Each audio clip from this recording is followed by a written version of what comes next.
మీ పిల్లల డాక్టర్ కల డబ్బు వల్ల ఆగిపోవద్దు. కేవలం 18 లక్షల నుంచి ఎంబీబీఎస్ విదేశాల్లో. శ్రీ గురుభ్యో నమః. శ్రీ మహాగణాధిపతయే నమః. ఇక సింహరాశి. ఆషాఢ మాసంలో ఈ సింహరాశి వారికి అధిక శ్రమ వలన పనులు నెరవేరుతాయి. ఏ పనికైనా చాలా కష్టపడవలసి వస్తుంది. కుటుంబంలో చిక్కులుంటాయి. కొన్ని ఇబ్బందులు ఎదుర్కోవలసి వస్తుంది. అసందర్భ ప్రేరేపణలు చేయడం జరుగుతుంది. అంతేకాకుండా అతిగా మాట్లాడడం, ఏ విషయమైనా నాకు తెలుసులే, మీరు చెప్పేదేంటి అని చెప్పి ఎదుటి వారిని నీచంగా చూడడము, శక్తికి మించిన పనులు పెట్టుకొని బాధపడుతూ ఉండడము, ఒక రుణము తీర్చడానికి ఇంకో దగ్గర రుణం చేయడము, ఈ రుణ బాధలన్నిటి పెరిగిపోతూ ఉంటాయి. లేనిపోని చిక్కుల్లో పడడము, మీకు సంబంధం లేనటువంటి ఒక దాంట్లో మీరు అడుగు వేసి దానివల్ల చిక్కులు కొని తెచ్చుకోవడం అనేటువంటి జరుగుతూ ఉంటుంది. మానసిక వ్యధ ఎప్పుడూ కూడా ఉంటుంది.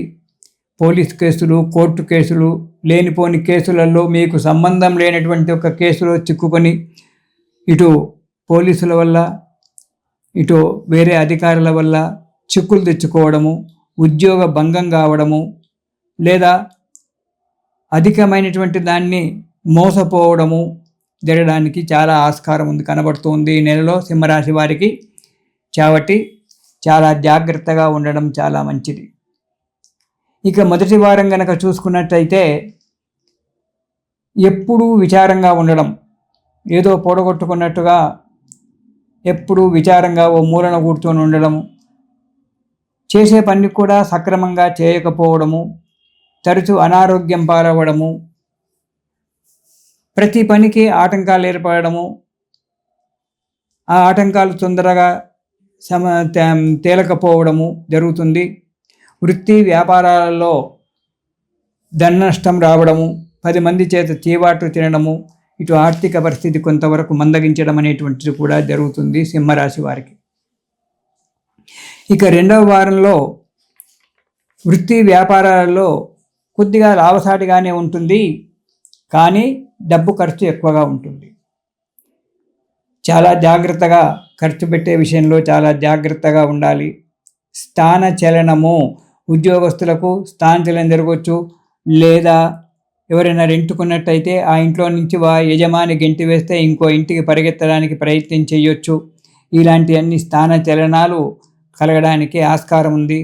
కుటుంబంలో ఎవరో ఒకరికి అనారోగ్యంగా ఉండి డబ్బు ఖర్చు పెట్టవలసి వస్తుంది. దానివల్ల ధన వ్యయం అధికమవుతుంది.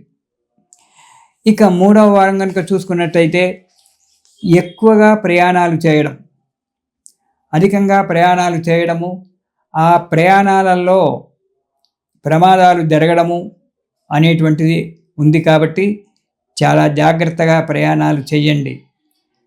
అనుకోకుండా తగాదాలు ఏర్పడము, మీరు ఒకరికి మంచే చెప్పినా ఆ వ్యక్తి అర్థం చేసుకోకుండా మీతో తగాదాలకు దిగడం అనేటువంటి జరుగుతూ ఉంది. కాబట్టి జాగ్రత్త.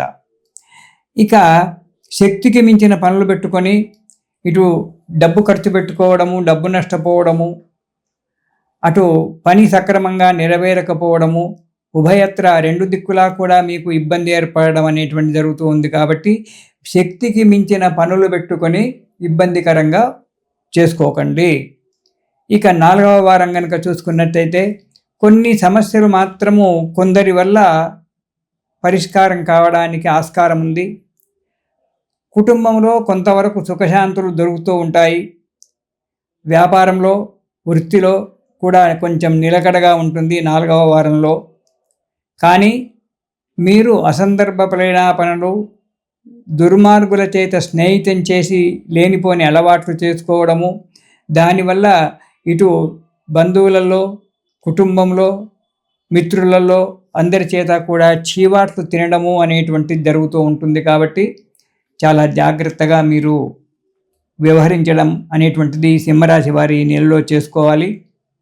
ఈ నెలలో సింహరాశి వారు ఆపదోద్ధారక స్తోత్రము అనేటువంటిది ఉంది. శ్రీరామ ఆపదోద్ధారక స్తోత్రం అనేటువంటి దాన్ని ప్రతిరోజు చదివినట్టయితే కొన్ని విషయాలలో మీకు అనుకూలమైన ఒక వాతావరణం ఏర్పడి మనశ్శాంతిగా బతకగలుగుతారు. ఇది విష్ణుమూర్తికి శయనేకాదశి అని చెప్పి అంటారు. అంటే దక్షిణాయనం ప్రారంభం కాగానే ఈ రోజు నుంచే దక్షిణాయనం ప్రారంభం అవుతూ ఉంది. మనకు సూర్యుడు కర్కాటక రాశిలో వస్తున్నారు. కర్కాటక సంక్రమణం అంటారు. ఈ రోజు నుంచే దక్షిణాయనం అంటే ఈరోజు 18వ తారీఖు నుంచి మనకు ఈ రోజు నుంచే దక్షిణాయనం ప్రారంభమవుతుంది. ఈ దక్షిణాయనం ప్రారంభమైనటువంటి యొక్క మొదటి ఏకాదశి ఏదైతే ఉంటుందో సామాన్యంగా అది శయనేకాదశి. ఎప్పుడైతే దక్షిణాయనం ప్రారంభమవుతుందో అప్పుడు విష్ణుమూర్తి నిద్రపోతుంటాడు, పడుకుంటాడు. ఆయన పడుకుంటే ప్రపంచం నడుస్తుందా? అదేం కాదు, యోగ నిద్రలో ఉంటాడు. ఆ యోగ నిద్ర 4 గంటలు పడుకుంటాడు మహానుభావుడు. కార్తీక శుద్ధ ఏకాదశికి ఉత్తానేకాదశి అని పేరు. ఆ రోజు మేల్కొంటాడు. మార్గశిర మాసంలో వచ్చబడేటువంటి ఒక వైకుంఠ ఏకాదశి నాడు మనకు ఉత్తర ద్వారం నుంచి స్వామివారు దర్శనమిస్తారు. లేవగానే ఎంబడి దర్శనమివ్వడు స్వామివారు కార్తీక మాసంలో. ఆ ఉత్తానేకాదశి పక్క మించి లేస్తాడు. లేచి శుభ్రం కావాలి, ఫ్రెష్ అయిపోయి అప్పుడు వచ్చి మనకు మార్గశిర శుద్ధ ఏకాదశో లేకుంటే అప్పుడో ఆ వైకుంఠ ఏకాదశి ఎప్పుడు వస్తుందో ఆ వైకుంఠ ఏకాదశి నాడు స్వామివారు మనకు ఉత్తర ద్వారం గుండా దర్శనమిస్తాడు. ఈ చాతుర్మాస్యాలు ప్రారంభమైనప్పటి నుంచి ఈ తొలి ఏకాదశి నాటి నుంచి విష్ణు పూజ చేసుకోవడం చాలా మంచిది. దేవతలంతా కూడా నిద్రపోతూ ఉంటారు. పూర్వకాలంలో అయితే ఈ దక్షిణాయనంలో ఏ కార్యక్రమాలు చేసేటువంటి వారు కాదు. చాలా మటుకు తప్పని పరిస్థితుల్లోనే చేసేవారు, భగవంతుడు నిద్రపోయినాడని చెప్పి. అయితే ఈ దక్షిణాయనంలో మనము రేపు తొలి ఏకాదశి నుంచి విష్ణుమూర్తి యొక్క ఆరాధన చేసుకోవడం చాలా మంచిది. స్వామివారికి తొలి ఏకాదశి నాడు పొద్దున్నే తలంటి స్నానం చేసుకొని విష్ణుమూర్తి యొక్క విగ్రహాన్ని పూజ చేసుకొని స్వామివారికి ఈ రోజులు మీకు 4 నెలలు వీలు కాకపోతే నెల రోజులు కూడా వీలు కాకపోతే ఒక్కరోజు ఒక వారము ఆ స్వామివారికి అష్టోత్తర నామాలు చెప్తూ తులసీ దళాల చేత పూజ చేయండి.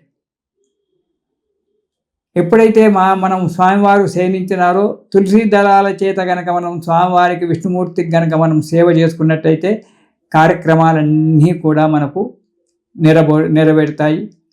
ఇది మనము ఆషాఢ శుద్ధ ఏకాదశి నుంచి మనకు చాతుర్మాస్యాలు ప్రారంభమవుతాయి. ఆ తర్వాత పౌర్ణిమ రోజు గురు పౌర్ణిమ అనేటువంటిది వస్తుంది.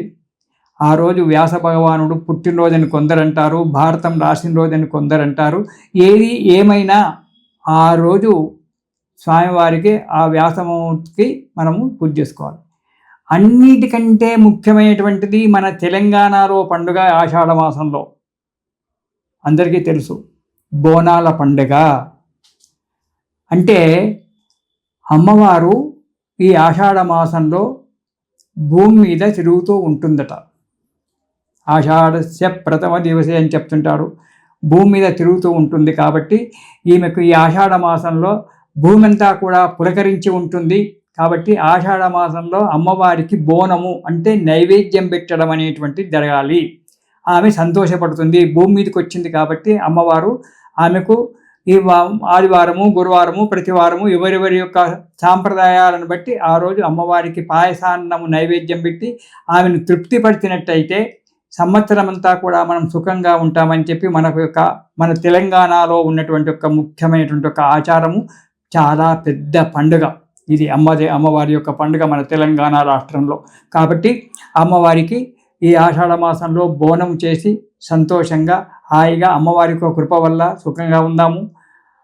తర్వాత తొలి ఏకాదశి, ఆ తర్వాత గురు పౌర్ణిమ, ఇలాంటి కార్యక్రమాలన్నీ కూడా చేసుకొని ఈ పండుగ నిలబెట్టుకుందాము. తిరిగి వచ్చే పండుగలు శ్రావణ మాసం నుంచి మనకు చాలా పెద్ద పండుగలు ప్రారంభమవుతుంటాయి. అప్పుడు కలుసుకుందాము. ఇది శుభం.